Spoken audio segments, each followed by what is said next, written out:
नमस्ते बच्चों। आपने अकबर और बीरबल के किस्से तो बहुत सुने होंगे। आज आपको एक किसान और अकबर का किस्सा सुनाते हैं। एक बार की बात है, अकबर के जंगल में शिकार खेलने के लिए गए।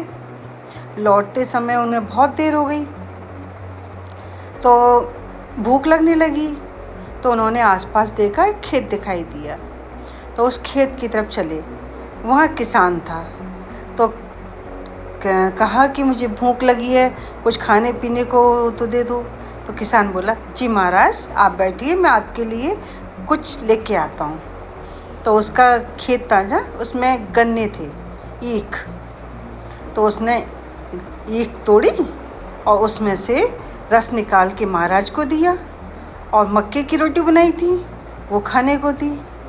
वो भूख में महाराज को इतनी स्वाद की लगी, उससे बहुत प्रसन्न हो गए।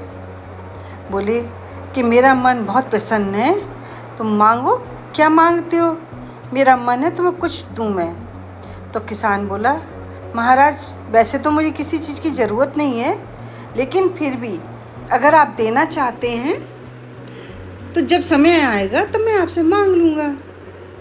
तो बोले कि ठीक है, अब तुम आओगे वहाँ दिल्ली तो कोई तुम्हें पहचानेगा नहीं पहचानेगा, कोई अंदर नहीं आने देगा। इसके लिए कुछ आप तुम्हारे पास में लिखने को हो, कलम दवात हो तो वो ले आओ। किसान बोला, मेरे पास तो महाराज कुछ भी नहीं है, मैं पढ़ा लिखा नहीं हूँ। मेरे पास हाँ एक ये मटका रखा हुआ है और ये कोयला, इससे आप जो लिखना चाहो सो लिख दो। ठीक है। महाराज ने उस मटके पर, उस कोयले से अपने साइन कर दिए कि जब भी तुम आओ तो इसको साथ ले आना। अब दिन पर दिन बीतते गए, महाराज तो चले गए।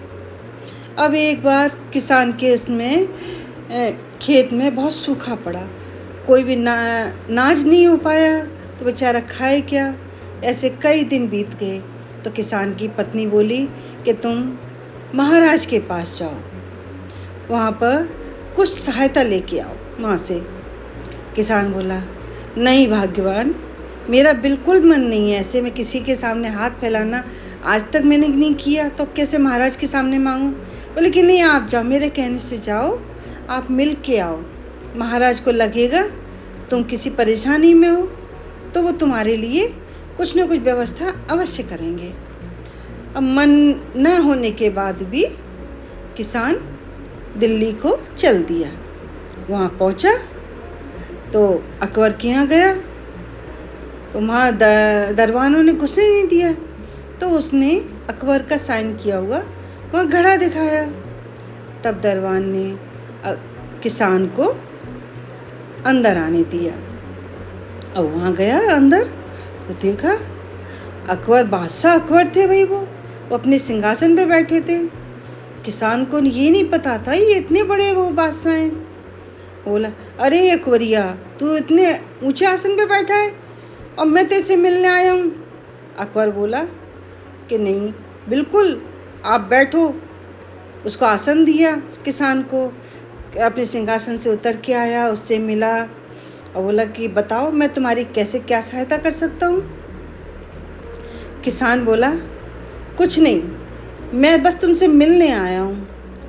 अकबर को ये तो समझ में आ गया, बिना परेशानी के कोई आ नहीं सकता है, और उधर की तरफ सूखा भी पड़ा हुआ है, क्योंकि वो तो महाराज थे, बादशाह थे, उनको सब पता रहती।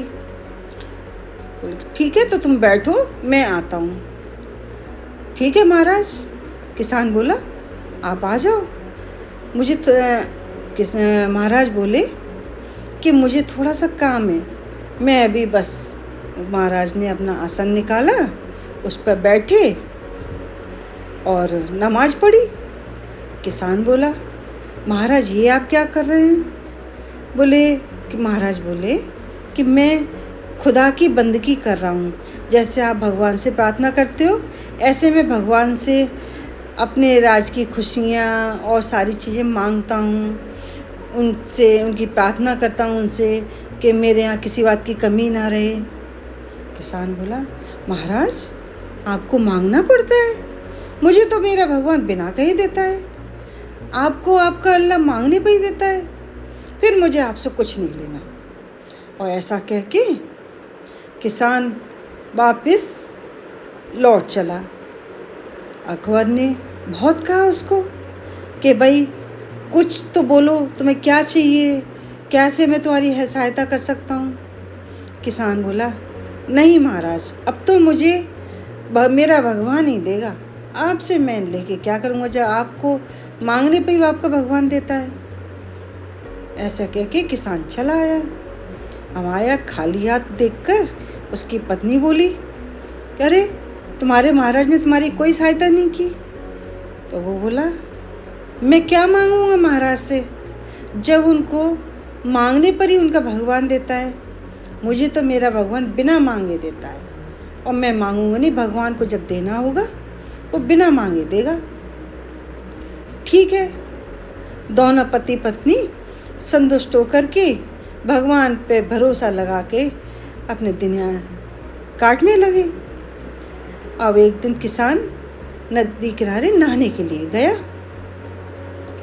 वहाँ नहाने के लिए जैसे उतरा तो वहाँ उसको छन की सी आवाज़ आई। देखा तो एक कलश। उसने उसका ढक्कन खोल के देखा तो उसमें हीरे जवाहरात भरे पड़े थे। वो बोला कि ये कलश यहाँ रखा है, पर मैं इसको लेके नहीं जाऊँगा, क्योंकि भगवान को जब देना होगा वो तो खुद ही आके देगा। ऐसा सोच के किसान अपना घर आ गया। अब उसने आके अपनी पत्नी को सारी बातें बताई। ऐसी बात कर रहे थे दोनों, बोले ऐसे ऐसे कलश वहाँ पे नदी के किनारे जगह पर, तो सारी जगह सारी बात वो बात बता रहा था अपनी पत्नी को। उसको ये मालूम नहीं थी उसके घर के बाहर 4 चोर बैठे हुए थे, जो उन्होंने पूरी बात सुन ली थी किसान की। अब चोर बोले कि अब तो उस मटके को हम ही लेने जाएंगे, उस पर हमारा ही अधिकार है। चोर पहुंच गए वहाँ नदी किनारे।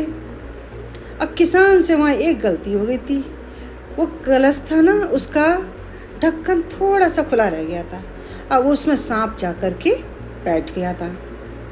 अब चोरों ने जैसे उस कलश को उठाया, उसमें से एकदम सांप पुकार करके निकल आया।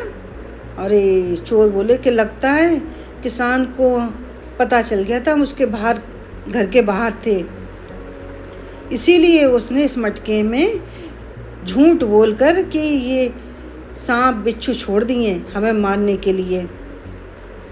अब तो यह कि हम इसी से ही उसको किसान को मारेंगे। ऐसा सोच के उस मटके को उठा करके वो चोर ले आए और किसान के घर की छत पे जा कर के छत फोड़ के उन्होंने कलश को ऊपर से किसान के मकान में पलट दिया। और उसमें इतने हीरे जवाहरात थे कि सांप तो बेचारा दब के वैसे ही ख़त्म हो गया, मर गया, और हीरे जवाहरात पूरे घर में फैल गए। किसान ने जब आवाज़ सुनी, बोले अरे, बोले देखा भाग्यवान, अपनी पत्नी से बोला, भगवान को जब देना होगा तो बिना मांगे देगा, वो उस पर भरोसा रखना चाहिए। चोरों को तो पता ही नहीं था कि उसमें क्या है, वो तो सोच रहे थे जहरीले सांप बिच्छू हैं, इसलिए भाग गए थे।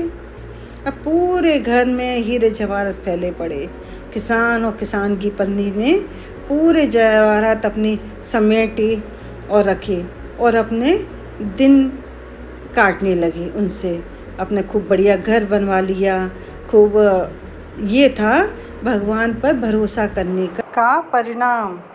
तो बच्चों, यदि कहानी पसंद आई हो तो लाइक एंड शेयर ज़रूर करें और साथ में सब्सक्राइब भी करें और कमेंट करके मुझे बताएं। Thank you.